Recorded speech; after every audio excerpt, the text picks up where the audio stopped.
Half കൊടുക്കുക കേട്ടോ. ഈ രീതിയിൽ ചെയ്താൽ മതി. അപ്പൊ ഈ 2 ലൈൻസ് നമ്മൾ പഠിച്ചു. ഇനി നമുക്ക് വരുന്നത് എന്താണ്? സ്ലാൻഡിങ് ലൈൻസ് വരുന്നുണ്ട്. സ്ലാൻഡിങ് ലൈൻസ് കാണിക്കാം. സ്ലാൻഡിങ് ലൈൻസ് എന്താണ്? ചെരിഞ്ഞിട്ടുള്ള ലൈൻസ്. നമുക്കിങ്ങനെ ബോക്സസ് ഒക്കെ ആയിട്ട് വരക്കണമെങ്കിൽ ഈ ഒരു ചെരിഞ്ഞിട്ടുള്ള സ്ലാൻഡിങ് ലൈൻസ് ഭയങ്കര ഇമ്പോർട്ടന്റ് ആണ് അല്ലെ? ബോക്സസ് ആയിട്ട് വരുന്ന ഡിസൈൻസ് മെഹന്തിയിൽ ഭയങ്കര കൂടുതലുമാണ്. ഓക്കെ, അപ്പൊ സ്ലാൻഡിങ് ലൈൻസിനായിട്ട് ഒരു കുഞ്ഞു തിൻ ലൈൻ കൊടുക്കുക. അതിനേക്കാൾ വലിയൊരു തിൻ ലൈൻ ഇങ്ങനെ ചെരിച്ചിട്ട് കൊടുക്കുക.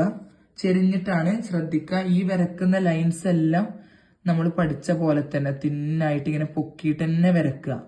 ഇനി എന്ത് ലൈൻസ് വരക്കാനുണ്ടെങ്കിലും ഇതുപോലെ നൂല് പോലെ വലിച്ചു പിടിച്ച് നമുക്ക് വരക്കാൻ പറ്റുള്ളൂ. ഒരിക്കലും നിങ്ങൾ ടച്ച് ചെയ്ത് വരക്കരുത്. അപ്പൊ ആദ്യം ഒരു കുഞ്ഞു ലൈന്, പിന്നെ അതിനേക്കാൾ വലുത്, ഇങ്ങനെ സൈസ് കൂടി വരികയാണ്. അപ്പൊ ഇങ്ങനെ വരുന്ന ലൈൻസിനെയാണ് നമ്മൾ സ്ലാൻഡിങ് ലൈൻസ് എന്ന് പറയുക. അതേപോലെ മറ്റേ സൈഡിൽ നിന്ന് കാണിക്കാം. ഒരു കുഞ്ഞു ലൈൻ കൊടുക്കുക, കുറച്ചൊരു ഗ്യാപ്പ് ഇട്ടിട്ട് അതിനേക്കാൾ വലിയ ലൈന്, വീണ്ടും വലുത്. ഈ രീതിയിൽ നമ്മൾ റൈറ്റിൽ നിന്ന് ലെഫ്റ്റിലോട്ട് ഇങ്ങനെ വലുതായിട്ട് വരുന്ന രീതിയിലാണ് ചെയ്യുന്നത്. നേരത്തെ ലെഫ്റ്റിൽ നിന്ന് ചെറുതാക്കി റൈറ്റിലോട്ട് വലുതാക്കുന്ന മോഡലും ചെയ്തു. കണ്ടോ? രണ്ടും തമ്മിലുള്ള ഡിഫറൻസ് കണ്ടില്ലേ? ഇങ്ങനെയാണ് നമ്മൾ സ്ലാൻഡിങ് ലൈൻസ് ചെയ്യാട്ടോ. ഇനി നമുക്ക് ലൈൻസിൽ വരുന്ന ഒരു ഇമ്പോർട്ടന്റ് ആയിട്ടുള്ള ലൈനാണ് കേർവ്ഡ് ലൈൻസ്. ശ്രദ്ധിച്ചോളൂ, കേർവ്ഡ് ലൈൻസ്.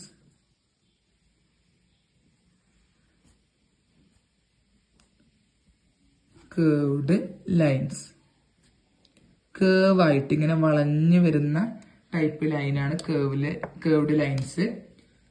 ജസ്റ്റ് സ്റ്റാർട്ട് ചെയ്യുക, മെല്ലെ ഇങ്ങനെ ഒരു യു പോലെ കൊണ്ടുവരിക, ഇങ്ങനെ ഇറക്കി കൊടുക്കുക.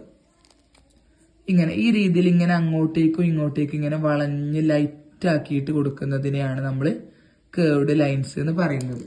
ഇത് നമുക്ക് ടച്ച് ചെയ്യാണ്ട് വരക്കാൻ കുറച്ച് ബുദ്ധിമുട്ടാണ്. അപ്പൊ ഇങ്ങനെ വരുന്ന ലൈൻസ് നമുക്ക് ടച്ച് ചെയ്തിട്ട് തന്നെ വരക്കാം. പക്ഷെ വല്ലാണ്ട് അങ്ങ് കുത്തി പിടിക്കരുത്. ജസ്റ്റ് ഇങ്ങനെ മെല്ലെ ഒന്ന് ടച്ച് ചെയ്ത പോലെ ഉണ്ടാവാൻ പാടുള്ളൂ. വളരെ ലൈറ്റായിട്ട് അങ്ങോട്ടേക്കും ഇങ്ങോട്ടേക്കും ഒരു കുഴി പോലെ ഇങ്ങനെ ഇറക്കി കൊടുക്കണം. വല്ലാണ്ട് കേവ് ആവണ്ട. കണ്ടോ?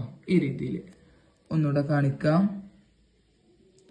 നല്ലോണം കേവ് ആവുന്ന മോഡലുണ്ട്, എന്നാൽ ഇതുപോലത്തേതും ഉണ്ട്. ഇങ്ങനത്തേതാണ് കൂടുതലും മെഹന്തിയിൽ യൂസ് ചെയ്ത് കണ്ടിട്ടുള്ളത്. വളരെ ലൈറ്റ് ആക്കിയിട്ട് ചെയ്താൽ മതി. അപ്പൊ ഇതാണ് നമുക്ക് ലൈൻസിൽ വരുന്ന 4th one, curved lines.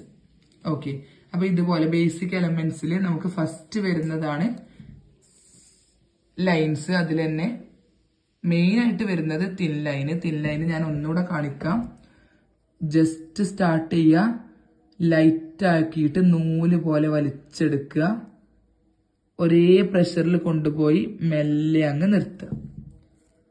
Just touch ചെയ്യുക, നൂല് പോലെ വലിച്ചു കൊണ്ടുവരിക, ഇങ്ങനെ ലാസ്റ്റിലോട്ട് ഇങ്ങനെ മെല്ലെ അങ്ങ് സ്റ്റോപ്പ് ചെയ്യുക.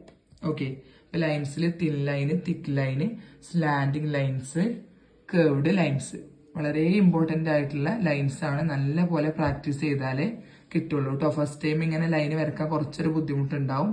പക്ഷെ ചെയ്ത് പിന്നെ നമുക്ക് ഇതുപോലെ ചെയ്യാൻ പറ്റുള്ളൂ.